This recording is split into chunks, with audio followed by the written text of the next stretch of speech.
신월동 시형 아파트 이걸 매수한다면 또 그 평형 중엔 어떤 걸 매수해야 하는지 매수하는 게 맞는 건지 한번 차근차근 이야기 풀어가 볼게요. 대표님과 인사 나눠보세요. 네. 안녕하세요. 안녕하세요. 방송 잘 보고 있어요. 감사합니다. 고맙습니다.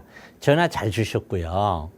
지금도 방송 보고 계시죠? 네네. 아마 제 방송을 보시면은 부동산에 관한 깊이 있는 지식이 없더라도 충분히 이해가 갈 겁니다.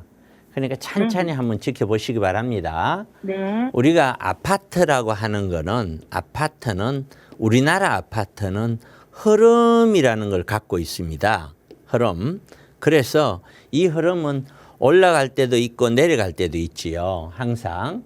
그래서 이 흐름이 올라갈 때는 어떤 아파트를 사도 다 올라갑니다.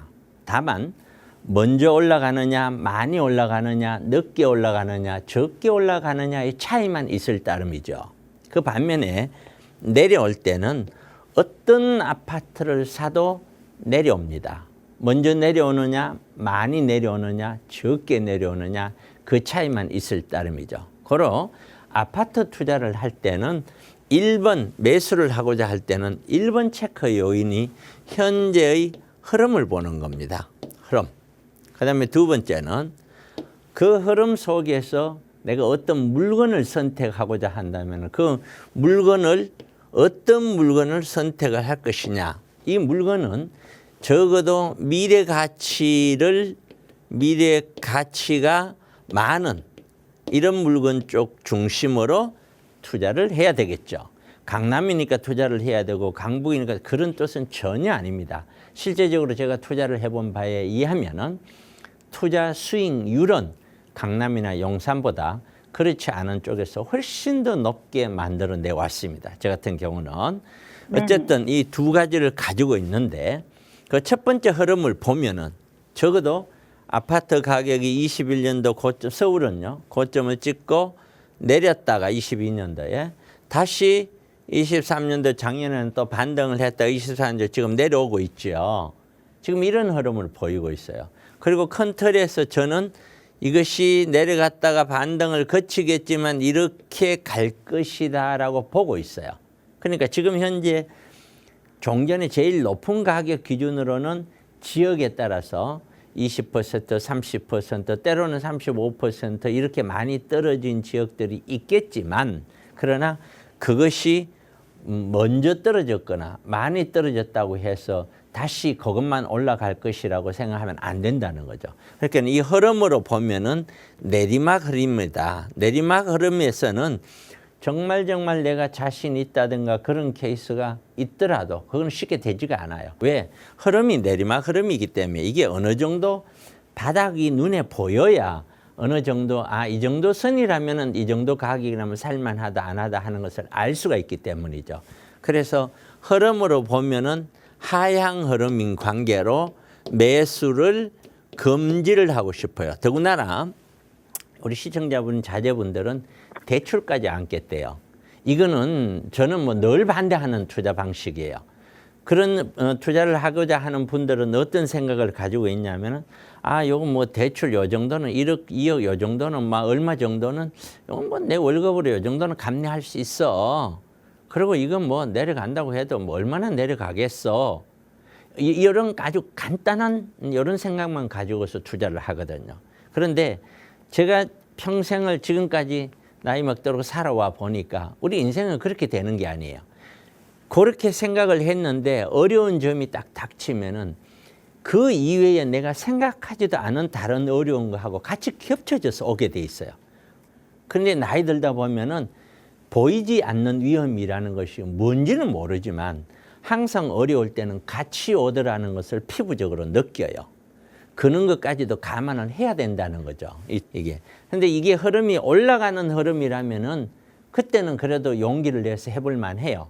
그러나 그렇게 아니기 때문에 지금은 매수를 금지를 해야 된다. 그 다음에 두 번째는 물건 문제를 봤을 때 미래 가치 있는 물건이냐 아니냐라는 건데 얘는 재건축 물건이에요. 앞으로 재건축을 해야 되는 물건이고 이 재건축은 사업성이 굉장히 중요해요. 재건축의 사업성이라는 것이 뭘 의미하냐면은 여기 아파트가 뭐 한 3,000세대가 있다. 그런데 이 아파트는 이 용적률이 실제로 법적으로 지어줄 수 있는 거는 약 250%까지 지을 수가 있어요. 땅이 100평이면은 건물은 250평까지 지을 수 있다는 거죠. 그런데 현재는 몇 평 정도 지어져 있냐? 120에서 130평 정도, 130평 정도 중심으로 지어져 있거든요. 그러니까 결국에는 건물을 많이 더 지을 수가 있죠. 건물. 여기까지는 이해가 되시나요? 네네. 네네. 건물을 더 많이 지을 수 있는 폭이 굉장히 많죠. 그러니까 네네. 이거는 사업성이 좋은 거예요. 사업성이 좋으니까 그 얘기는 투자성으로서 좋은 거예요. 이게 1번이에요. 그런데 함정이 있어요. 그 함정이 뭐냐면은 자, 여기는 소형 평수들로 이루어져 있어요. 뭐 18평 네네. 또는 21평, 뭐 24평 이런 걸로 이루어져 있거든요. 그런데 이런 걸로 이루어져서 현재 세대 수가 대충 한 2,300세대, 네네. 대충 이 정도 된단 말이에요. 그런데 분명히 더 지을 수 있다고 그랬어요. 이 용적률로 보면은 이 사람들이 갖고 있는 사람들이 전부 다 똑같은 평수 18평, 21평, 24평 요걸로 짓겠다.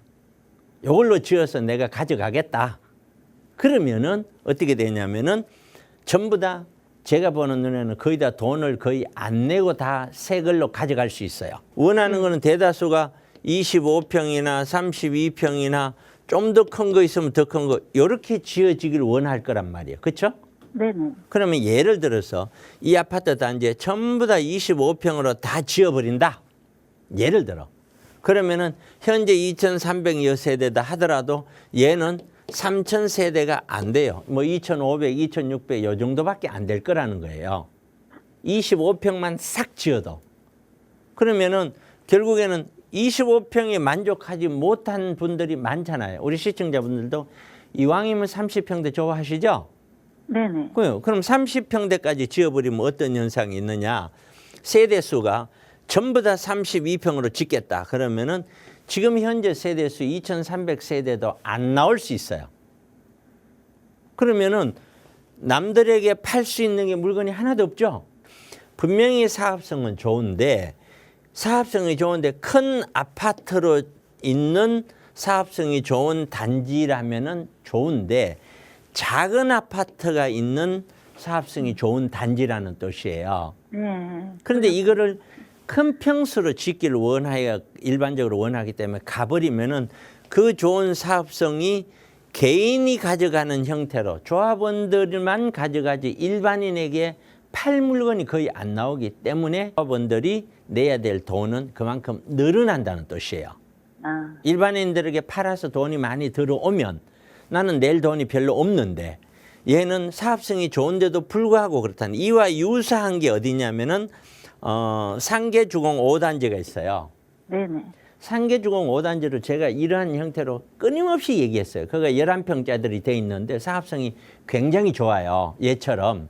네네. 근데 그 11평짜리 다시 짓지는 않거든요. 25평대나 이렇게 다 지어버리면 일반인에게 팔 물건이 없는 거예요. 왜? 조합원에게 하나씩은 줘야 되니까. 그런 걸 감안을 한다면 사실상 지금 이게 사업성이 좋은 것들이 면적 때문에 많이 까먹어 버린다. 그 다음에 또 하나는 세 번째는 현재 얘가 아파트 가격이 예를 들어서 얼마에 형성되어 있냐면은 대충 3억에서 6억 사이 이렇게 형성되어 있을 거란 말이에요. 네네. 그러면 이렇게 돼 있더라도 내가 25평이나 35평 가면 여기에 추가 부담금이라는 것이 발생이 돼요. 그리고 이 아파트가 이제 시작인데 이게 입주할 때까지 몇 년이 걸릴지는 아무도 몰라요. 왜 이렇게 얘기하냐면은 아파트 가격이 떨어지면 또 물가가 올라가면 공사비는 늘어나고 공사비가 늘어나는 만큼 아파트 분양은 또 분양이 잘 안 되는 시장이 같이 맞물려 있잖아요. 지금이. 그죠? 네네. 그런 상태에서는 이 정비사업 기간이 길어질 수밖에 없어요. 네네. 그러면은 아드님이 예를 들어서 대출을 이렇게 했는데 이 대출이 10년, 15년 동안을 이자를 내는 대출로 바뀌어져 버리면은 현재 있는 이걸 매수를 하고 여기에 이자까지 감안하고 그 세월까지 감안했었을 때 이게 돈이 남겠느냐. 그래서 제가 판단했었을 때는 선택은 잘 했는데 네. 좀 더 기다렸다가 해라. 1, 2년 또는 2, 3년 기다려도 절대 네. 늦지 않다. 아, 그런 다음에 네. 상황을 다 보고 그래도 이걸 선택했다. 그때 하는 것이 맞다. 아직은 멀었다. 아직은. 아, 예. 이렇게 보기 때문에 분명히 아파트는 좋지만 사업성도 좋지만 면적이 작은 평형으로 이루어져서 그 사업성을 일반인에게 못 가기 때문에 조합원들이 부담을 할 수밖에 없는 형태로 갈 수밖에 없다. 이 아파트는. 여기에 뭐 21평이 대충 얼마 정도 가던가요? 5억 8천? 자, 5억 8천이에요. 그러면 그 동네에 이게 역세권도 아니고 신축 21평이 현재 들어왔다라고 가정을 해요. 네네네. 그게 얼마 정도 갈 거라고 보세요? 잘 모르겠어요. 예, 제가 판단 후에는 신축 21평이 거기에서 7억, 8억 갈 거라고 생각하진 않아요, 저는. 아, 그냥 6억에서 왔다 갔다 6억, 7억 안쪽이라고 저는 생각하거든요. 현제 네. 시세로 보더라도, 예. 새 집이라 하더라도 그 이야기는 새 집으로 바뀌더라도 내가 얻을 수 있는 시세 차익은 별로 없다는 거잖아요. 아, 예. 내가 들어가서 살 집으로만 단지 구매하겠다. 시세 차익은 생각한다. 그렇다면 깨끗한 집으로 가는 건 좋은데.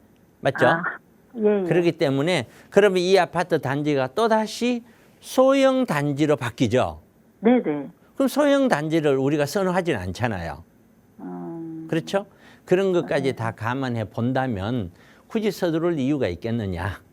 자, 이렇게 말씀드릴게요. 네, 한 가지만 더 여쭤봐도 될까요? 조금만 짧게 해볼까요? 네네네.